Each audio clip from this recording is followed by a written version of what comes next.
বুধবারও মমতা বন্দ্যোপাধ্যায়ের সমর্থনে কলকাতার মহানাগরিক ফিরহাদ হাকিম বুধবার সকাল সকাল চেতলা এলাকায় প্রচারে বেরোন তিনি। চেতলা এলাকায় শঙ্খধ্বনি নিয়ে আহ্বান জানায় সাধারণ মানুষ। বাড়ি বাড়ি গিয়ে প্রচার করেন তিনি। ভবানীপুর বিধানসভা কেন্দ্রের তৃণমূল প্রার্থী খোদ মমতা বন্দ্যোপাধ্যায়ের সমর্থনে প্রচারে ফিরহাদ হাকিম। তৃণমূল কংগ্রেস প্রার্থী খোদ রাজ্যের মুখ্যমন্ত্রী বা তৃণমূল সুপ্রিমো মমতা বন্দ্যোপাধ্যায়, আর সেই মমতা বন্দ্যোপাধ্যায়ের সমর্থনে চেতলা এরিয়ায় বুধবার সকাল সকাল নির্বাচনী প্রচারে নেমে পড়েছেন কলকাতার মহানাগরিক এবং রাজ্যের মন্ত্রী ফিরহাদ হাকিম। তিনি বাড়ি বাড়ি যাচ্ছেন, চেতলা এরিয়ায় বাড়ি বাড়ি যাচ্ছেন, সাধারণ মানুষের সঙ্গে বলছেন যে ঘরের মেয়েকে আপনারা আবার একবার নির্বাচন করুন এবং রাজ্যের যে উন্নয়ন হয়েছে 15 বছর তৃণমূল সরকার যে উন্নয়ন সার খতিয়ান তিনিও তুলে ধরছেন। এবং আজকের এই যে প্রচার ফিরহাদ হাকিমের সঙ্গে কিন্তু আমরা দেখেছি তার কন্যা প্রিয়দর্শিনী হাকিম, তিনিও কিন্তু এই প্রচারে বেরিয়েছিলেন। মানুষকে টেনশনে রেখে বিভ্রান্ত করছে,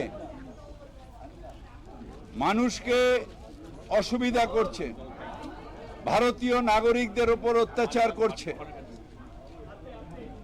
হোম সার্ভিস করে কমিশনের উচিত হলো ভারতের নাগরিক যারা তাদের কাছে পৌঁছে দেওয়া আপনার ভোট, আপনার সিরিয়াল নাম্বার, আপনার পার্ট নাম্বার।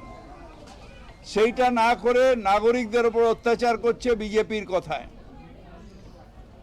এখানে বারবার করে ইলেকশন কমিশনের মেজাজ ইলেকশন কমিশনের বাড়িতে রাখুন।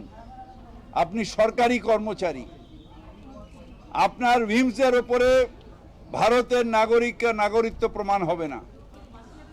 ভারতে জন্মেছে, ভারতে বড় হয়েছে, ভারতের নাগরিক।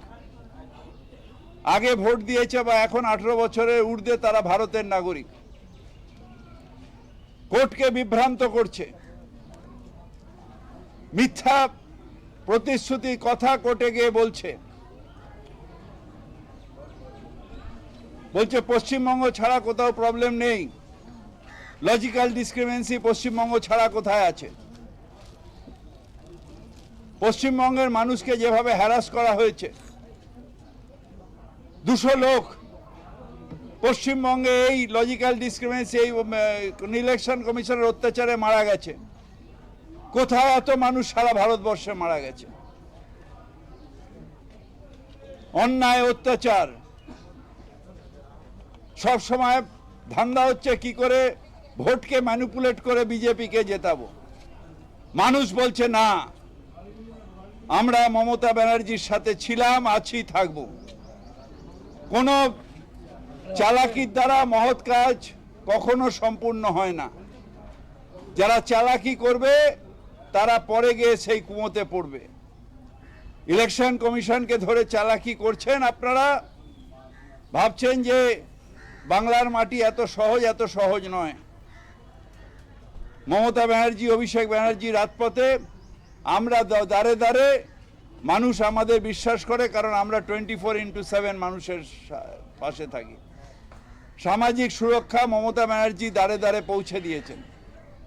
তাই আপনাদের যুক্তি, আপনাদের অত্যাচার এইটা টিকবে না।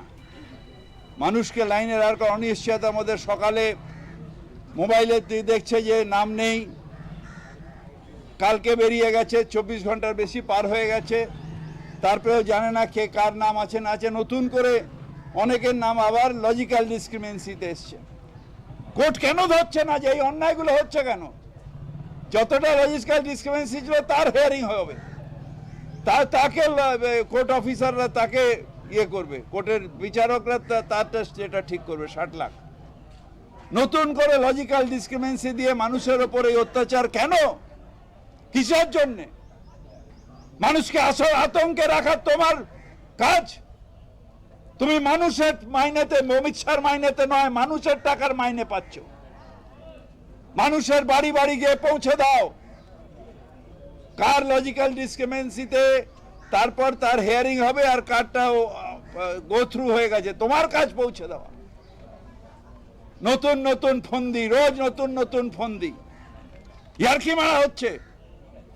মানুষের আবেগ নিয়ে মানুষের আতঙ্ক করা হচ্ছে, আতঙ্কিত করা হচ্ছে মানুষকে। অন্যায়, পাপ পাপ পাপ, ভাল যত কি মিম কি আছে, এগুলো কোনো ফ্যাক্টর হচ্ছে? তোমরা একটু লাফাও। এই এখানে কতগুলো ছোট ছোট পার্টি আছে, তো যারা পুড়পুড় করে লাপায় ইলেকশনের সময় চাঁদা তোলার জন্য, আর এর বিজেপির ফান্ড নেওয়ার জন্য এরাও একত্রিত হচ্ছে। বিজেপি বাবা কিছু টাকা দাও, তৃণমূলের ভোট কাটার ব্যবস্থা করি, মোয়া খাইয়ে দেবে। তবে ইতিমধ্যেই যে আসাউদ্দিন ওয়াসি এবং হুমায়ুন কবির যে জোটবদ্ধ মিলে ভবানীপুরে যে প্রার্থী দিয়েছে সে বিষয়ে কিন্তু তিনি বলছেন যে আসাউদ্দিন ওয়াসি কার্যত বিজেপির ভোট কাটুয়া এবং ভবানীপুরে থেকে ভোট কাটার জন্য এসছে, তাতে কোনো সুবিধা করতে পারবে না। ক্যামেরায় স্বপন দাসের সঙ্গে বিশ্বজিৎ, ওঙ্কার বাংলা।